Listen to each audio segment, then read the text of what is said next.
Historically, we've used the word reactor around fusion, but I don't think that's right. And for me, we're really careful about this terminology Mm-hmm. when we look to how that word is defined, and we can look to how the experts define it. It doesn't really apply to fusion.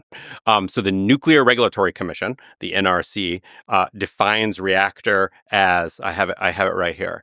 A nuclear reactor is an apparatus other than an atomic weapon designed or used to sustain nuclear fission in a self-supporting chain reaction. And there's two big parts to that. That one, fission reaction. Obviously, fusion is not that. We've talked about why. But also the self-sustaining part. And that a reactor is self-sustaining. You take your hands off of it and it keeps going. In fusion, that doesn't happen. And we know because we have to do it every day and it's really hard to do. And so we actually use the word generator because we don't talk about, for instance, a natural gas reactor. Is that if you stop putting in fuel, it turns off. And the same thing happens in fusion.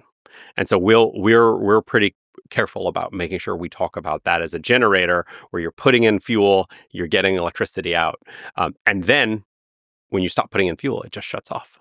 And you can go even one step further and say, what am I going to do with this fusion that powers the universe?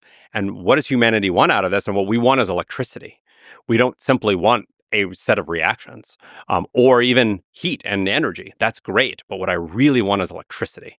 And we'll talk about the technical details of one of the big benefits of the linear design of the approach that you do is you get to electricity directly as quickly as possible. And some of the other alternatives have an intermediate step. And those, again, are technical details.